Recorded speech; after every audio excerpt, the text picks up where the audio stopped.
As Cambodia gears up for a general election in July, one of the issues of greatest concern for the country is education. Only half of Cambodian children complete primary school, a legacy of the murderous Khmer Rouge regime of the 1970s, during which 2 million people died, and the school system was dismantled. SeeBeyondBorders is one organisation seeking to redress that by training hundreds of teachers across the country to educate the next generation. SeeBeyondBorders founder Ed Shuttleworth is visiting Australia and he joins us now in the studio. Ed, thank you so much for coming in.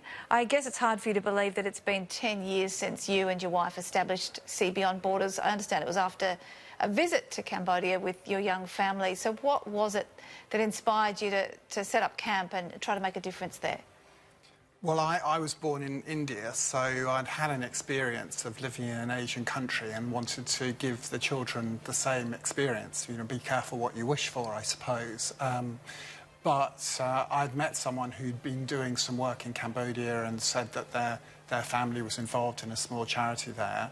And I just really jumped at the chance of being able to take them to somewhere. And it was really only what we witnessed there at the time that made us think, gosh, this is just unacceptable. What is it that we can actually do that's going to be helpful in the longer term? What did you identify as the need, specifically children's education? Specifically children's education, but really the problem that we identified was just the abject poverty that people were living in. So we went to ostensibly build a house in an area that was near the port of Sihanoukville, and it was an area that people had brought their families to and their children to so they could prostitute their 12-year-olds. And our own children were about that age, fortunately blissfully unaware of what was going on, but we were just absolutely horrified and thought, you know, we've got to try to do something to redress this. And why do you think education is the important thing to focus on in a country like this? Well, I mean, it was very hard because, of course, we wanted to rescue all the individual children that were there and put them up in a nice house and all of those sorts of things. But we really thought about it for a number of years and what systemically could actually be done to change the way in which people lived. And clearly they had no sources of income, very little business. I mean, still 80% of Cambodians are living off the land in some way or another. Businesses are very slow to come there because they just don't have an educated community and an educated group of people who could actually work, and probably more than that too. I mean, with money contributing to improving social deprivation, those sorts of things, you know, ultimately education improves peace, all of those areas, it seemed to be systemically the place to start. Obviously, Cambodia it still has not recovered from the murderous Khmer Rouge years.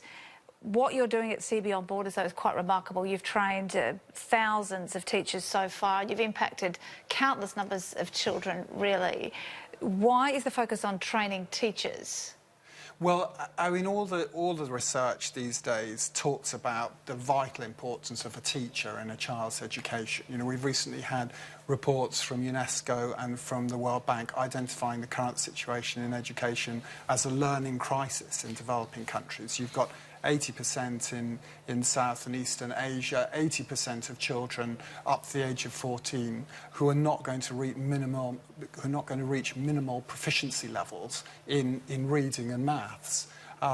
So where's the single point that's going to address this? Of course, there's a whole myriad of reasons why that's the situation, but teachers is the point to start at. And of course, teachers in Cambodia, when we first went to look, really knew nothing about the subject material or didn't have the skills to be able to teach. So even though you've got high levels of children coming to school, something like 99.7% of children are registered into school, and by the time they get to grade 7, you've got virtually less than 50% of them that are actually left still in school, simply because they're not learning. The incentive just isn't there for them to stay on. Absolutely. As we mentioned, general elections scheduled for Cambodia in July. They're unlikely to be transparent, given the history.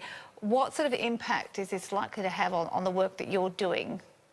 Well, in the short term, of course, there's high levels of anxiety in the country as we walk towards this election. The main opposition party was shut down in November of last year, and the leader is currently in jail. And the government has drawn strong parallels between that opposition party, the CNRP, and the colour revolution happening in Cambodia. So there's tension around. Recently, the government's talking about having foiled bombing attempts in Phnom Penh and Siem Reap, which contributes to the anxiety. And our staff are anxious about it and concerned about future political freedoms in the country and where that might come from. So it's a considerable distraction from what we're doing. But the silver lining is that we have an excellent minister in Dr. Narun, who is the Minister for Education. And while there have been rumours swirling about how long he'll continue in the post, while he's there, he's brought in an excellent programme of reforms and is really pushing the education sector forward. So as long as we focus on the reasons why we're there and what we're doing, we can easily ride this out, I believe. And if all the children are educated, or certainly a great majority, that would have a huge impact on the future of the country. Absolutely. The hope lies there. Well, yes, absolutely. I mean, I don't know whether the recent surveys have put Cambodia as the second highest suicide rate in the world after Greenland, I believe. So there's a tremendous amount of work to do to try and alleviate anxiety, which stems from the fact that people simply don't have enough to come and go on. So Well, you're doing amazing work there, and we thank you for your time this evening. That's all. Thank you for having me.